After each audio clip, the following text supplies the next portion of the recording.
Strap on your seatbelt and prepare for takeoff. You're about to go on a journey. It's First Contact Radio with Joshua Poet. Thank you very much, Dirk. This is Josh Poet. You're listening to First Contact Radio. We're here Monday through Friday, most of the time, around 3 o'clock in the afternoon, Pacific Standard Time. And then from there, 24/7 out in the internet somewhere, you'll be able to find us, or YouTube, certainly at firstcontactradio.com. Okay, today is one of these shows that you're going to want to use as a reference show. Okay, every show I present you links. Every show I try to bring you information to help you understand what is some of the problem that we're dealing with in this battle of good versus evil. I've hit this subject numerous times. I'm going to hit it again because I believe it is that important for us to understand. From my perspective, the biggest problem we have in the world today is people are not seeing things clearly. The reason people aren't seeing things clearly is because those who are in charge of presenting them the information of what's going on in the world are not doing their job properly. Or maybe they are doing it properly and it is getting the desired effect. You see, when President Trump talks about fake news, he's 100% accurate. When he says that fake news is the enemy of the people, he is 100% accurate. 100%, 1,000% accurate. The reason I can tell you that is going to be outlined in this show here, because there has been a system of control in place for nearly 100 years in this country. Okay, that's a long time. That's a lot longer than before President Trump was in office, a lot longer before Obama or Bush or Clinton or any of those others, a long, long time ago. So let's dig into this. First one we're going to talked about many times before, is the Council on Foreign Relations. Why aren't they in the history books? Hardly one person in 1,000 has ever heard of the Council on Foreign Relations. The Council on Foreign Relations was established in Paris in 1919 along with its British counterpart, the Royal Institute of International Affairs. The Council on Foreign Relations and Royal Institute of International Affairs can trace their roots back to a secret organization founded and funded by Cecil Rhodes, who became famously wealthy by exploiting the people of South Africa. Rhodes is the father of apartheid.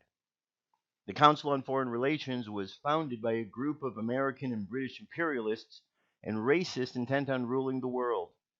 Many of the American members of the American intelligence officers that belonged to the first American intelligence agency, the Inquiry. Many of the British members were British intelligence agents. The Inquiry and its members, who included such notable Americans as Colonel Edward Mandell House, Walter Lippmann, Isaiah Bowman, and James Shotwell, wrote most of Woodrow Wilson's 14 points. The CFR, RIAA method of operation is simple. They control public opinion. They keep the identity of their group secret. They learn the likes and dislikes of influential people. They surround and manipulate them into acting in the best interests of the Council on Foreign Relations. The Council on Foreign Relations and the Royal Institute of International Affairs are adept at using the media to create psychological operations used to manipulate public opinion. The psychopolitical operations are often defined to create tensions between different groups of people. The object is to keep the world in a state of perpetual tension and warfare to maximize profits from CFR, RIAA, munition, medicine, media, energy, and food businesses. They have over 3,000 members, yet they control 3/4 of the nation's wealth. They run the State Department and the CIA. The Council on Foreign Relations has placed 100 members in every presidential administration since Woodrow Wilson. They work together to misinform and disinform the president to act in the best interest of the CFR, not of the American people. At least 5 presidents, Eisenhower, Ford, Carter, Bush, and Clinton, have been members of the CFR. The CFR has packed every Supreme Court with insiders. 3 CFR members, Stephen Breyer, Ruth Bader Ginsburg, and Sandra Day O'Connor, sit in the Supreme Court. The CFR's British counterpart is the Royal Institute of International Affairs. The members of these groups profit by creating tension and hate. Their targets include British and American citizens. There's a whole lot more to this article because it starts to get into now the dates and a timeline of their different operations over the course of the years. You should get the point now, okay? They are here to disinform and misinform not only the president but the people of the United States. Next article, WikiLeaks exposes how the Council on Foreign Relations controls almost all mainstream media. It's no secret that over the last 4 decades, mainstream media has been consolidated from dozens of competing companies now to only 6. That's right, my friends, only 6 major companies control all the others. Hundreds of channels, websites, news outlets, newspapers, and magazines, making up 90% of all media, is controlled by a very few people, giving America the illusion of choice. While 6 companies controlling almost everything the Western world consume in regards to media may sound like a sinister arrangement, the Swiss Propaganda Research Center has just released information that is even worse. The research group was able to tie all of these media companies to a single organization, the Council on Foreign Relations. There's a graph here where you could see it's like a big, a hierarchy with the Council on Foreign Relations on top, and then as it branches out to the media companies and all the smaller media companies underneath those. And then within here, there's also a list of the journalists that have been exposed as colluding with the DNC, has been colluding with this effort against America. There are 65 of them or more that were named in these particular pieces here.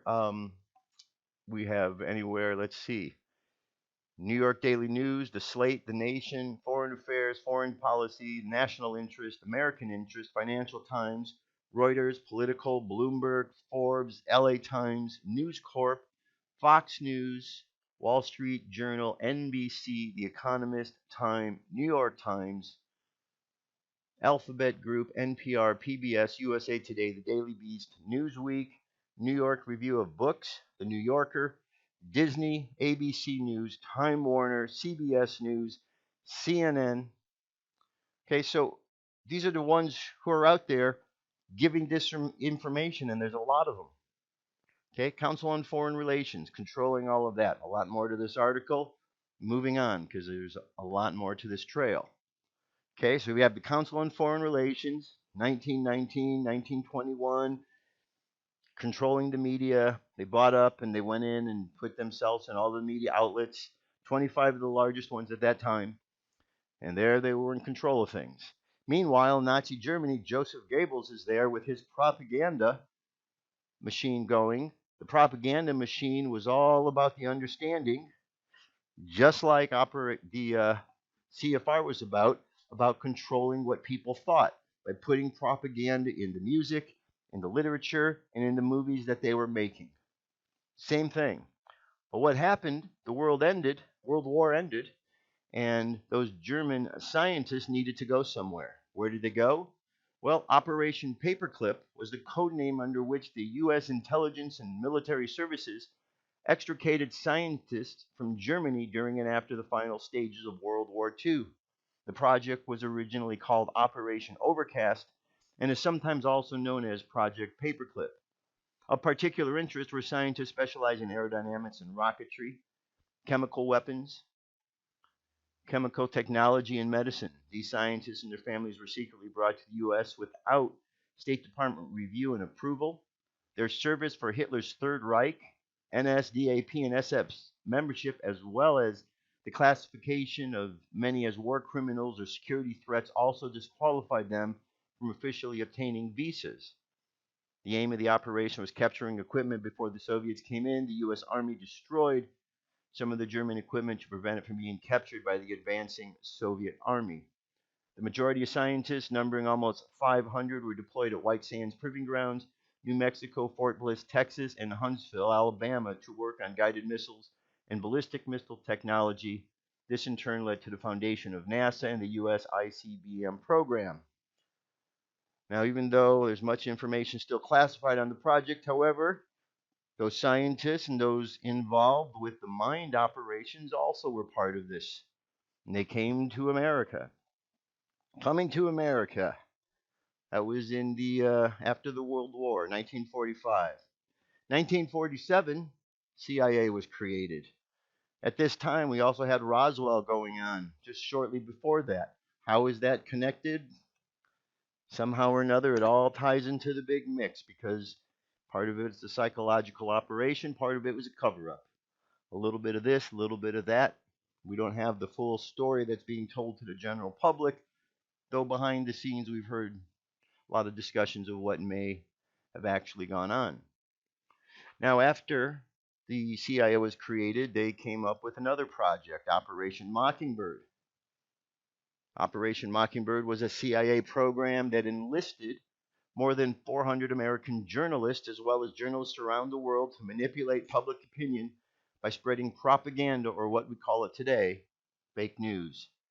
In the era of fake news and the revelations of Facebook sharing user information to outside sources in an apparent attempt to influence voters for elections, the veracity of what we see in the media is more crucial than ever. However, it's far from a new phenomena, as the CIA's Operation Mockingbird spent years planting fake news stories in an effort to sway public opinion. Operation Mockingbird, the CIA's love affair with manipulating news. As far back as the end of World War II, the CIA has played a major role in the news media here in the US as well as in foreign nations, exerting considerable influence over what the public sees, hears, and reads on a regular basis. Operation Mockingbird was an alleged large-scale program within the CIA to manipulate news media for propaganda purposes. The program is thought to have been born out of the CIA's forefather, the Office for Strategic Services, OSS, which existed from 42 to 47. During World War II, Operation Mockingbird had established a network of journalists and psychological warfare experts operating primarily in the European theater. Okay, Mockingbird strategies and many ties have become public knowledge through high-profile investigations and exposés. One of the first discoveries of the covert motives of Operation Mockingbird occurred in '67 when an article in political and literary magazine Ramparts reported that the National Student Association received funding from the CIA. Throughout the next decade, several investigations would probe the CIA's ties with the news media. Among the most prominent reports was writer Carl Bernstein's lengthy 25,000-word cover story detailing Operation Mockingbird, published in Rolling Stone on October 20th, 1977. While just a young reporter for the Washington Post in '72, Bernstein had also done much of the original reporting in the Watergate scandal.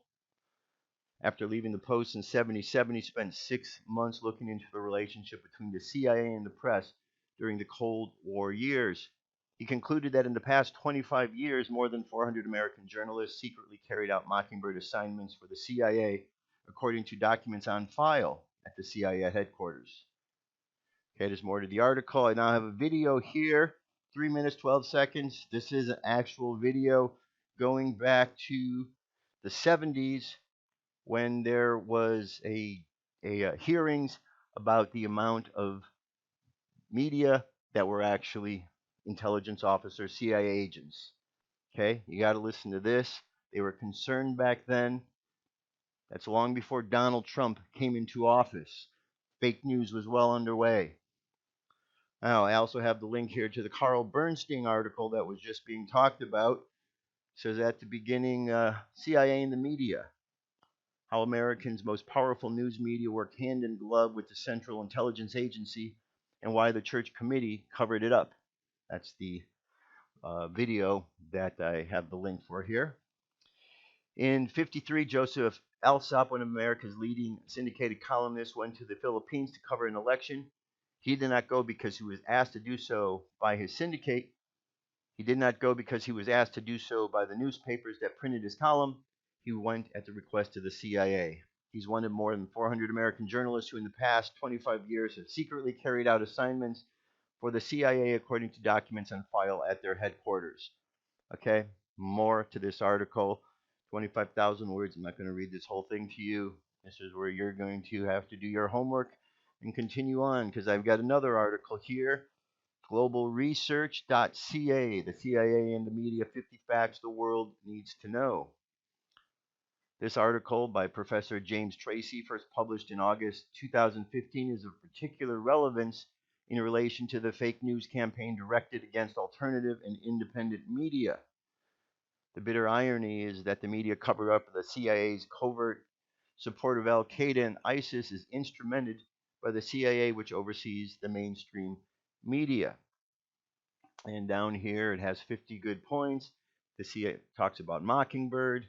It goes into the various relationships they have with the deep state agencies of the OSS even before Mockingbird. So check this one out.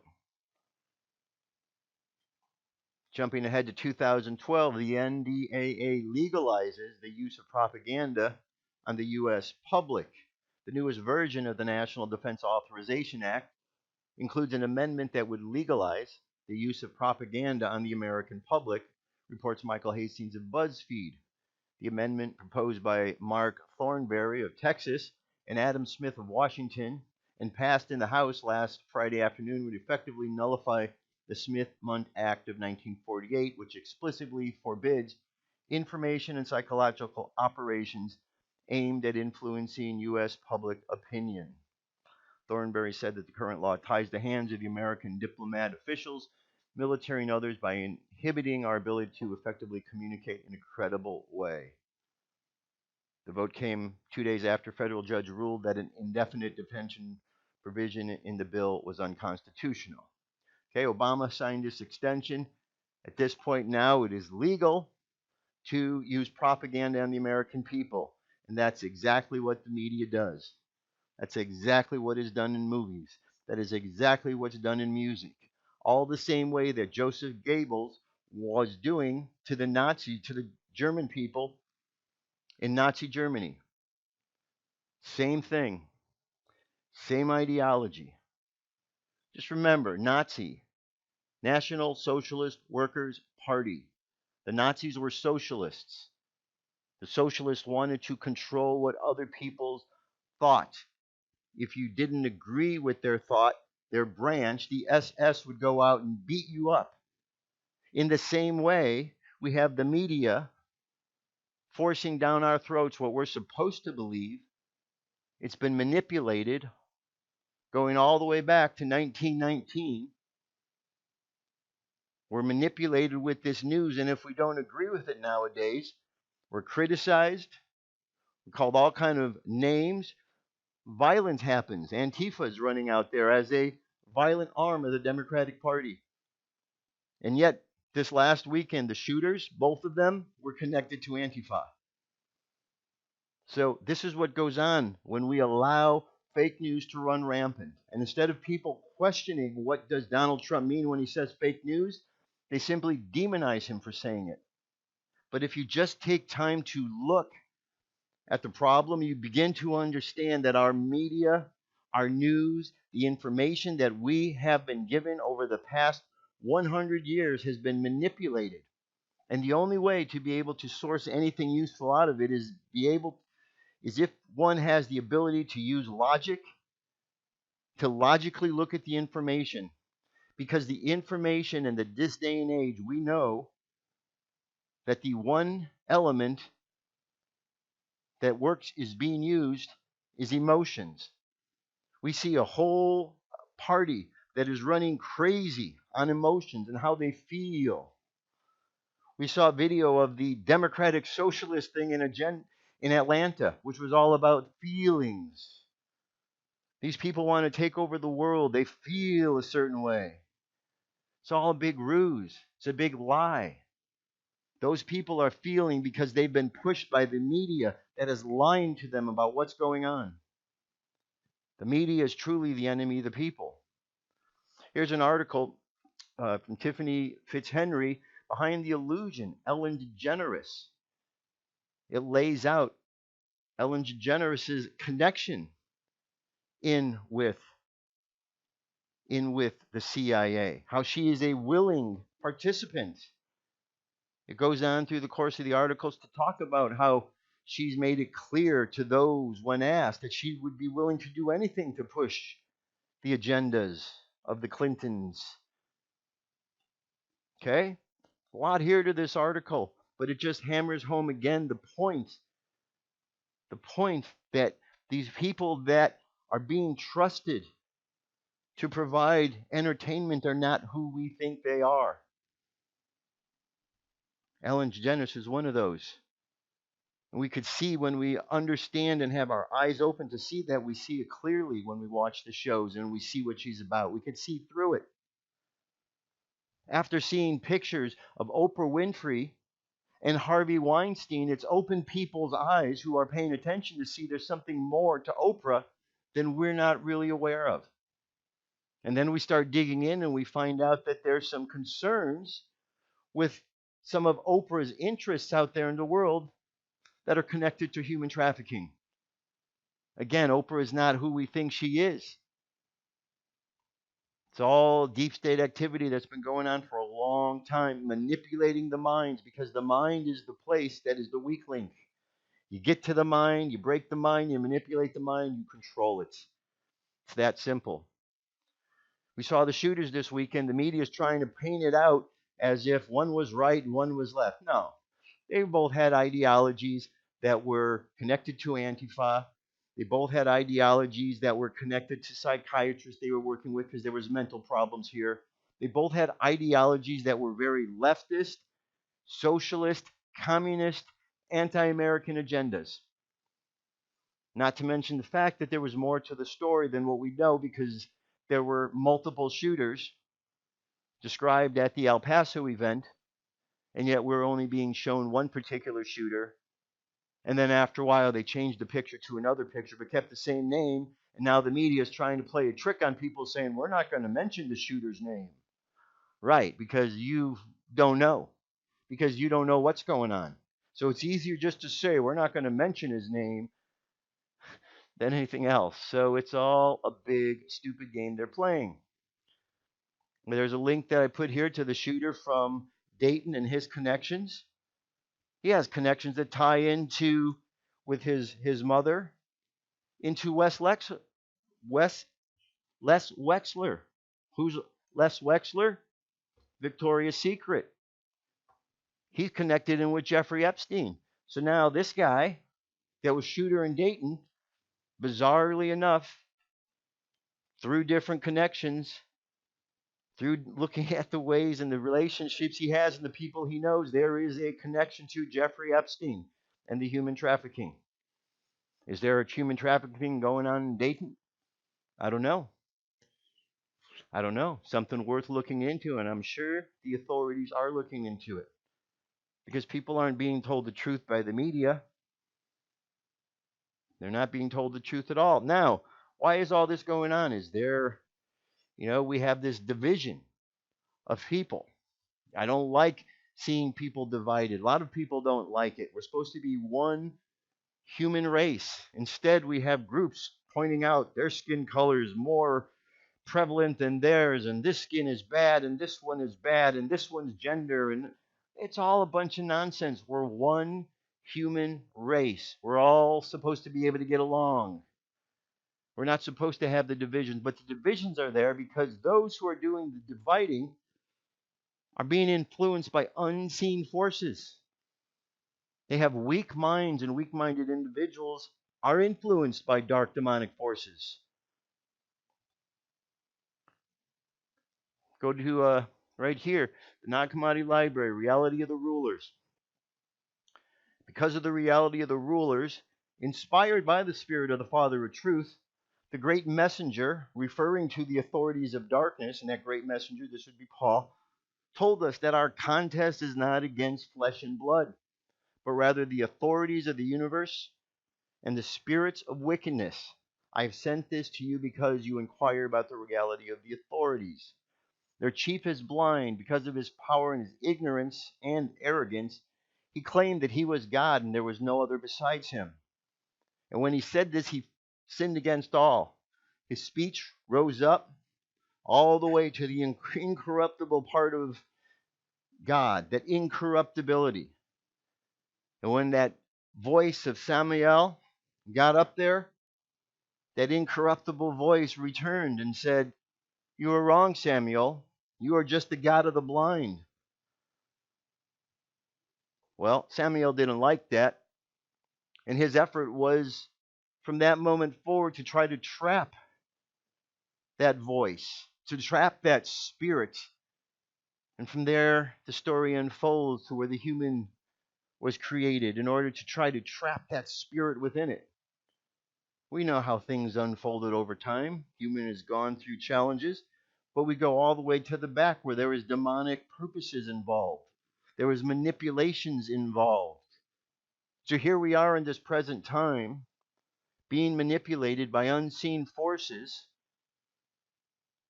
by unseen agendas. We have to wake up to understanding.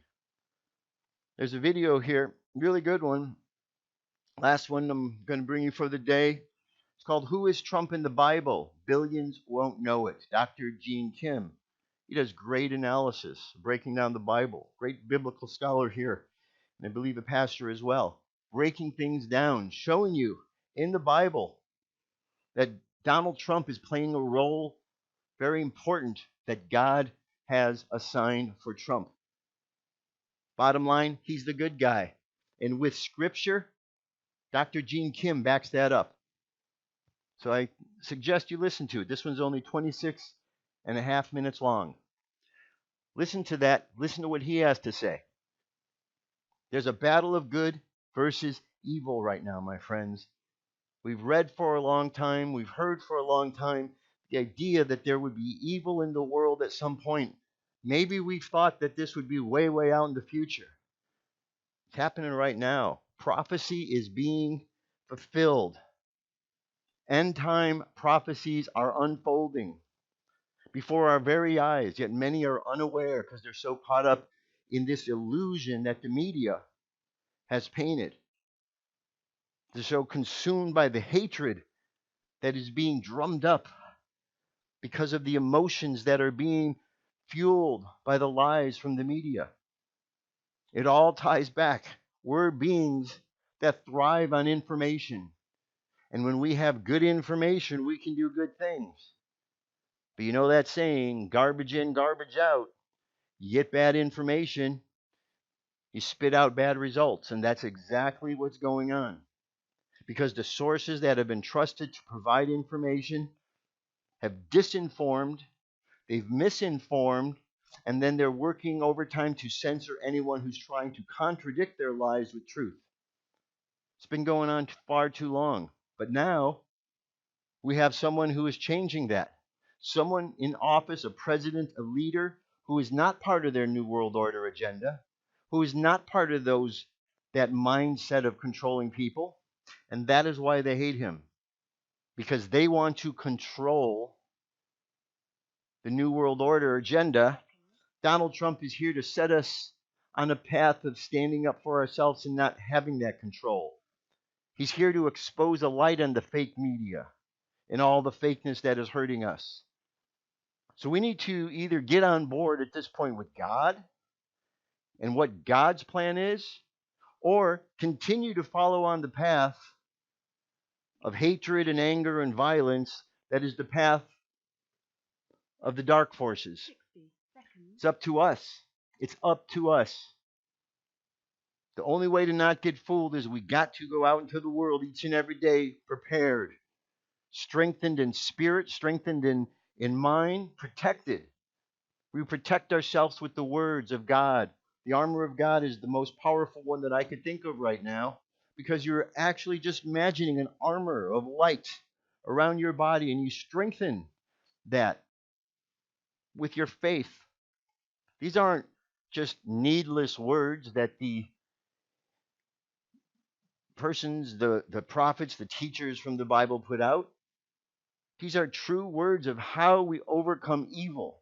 And we're in the battle, my friends. So put on the armor of God, have faith, trust God, and let's make this world the good place that we can do, that we're here to make.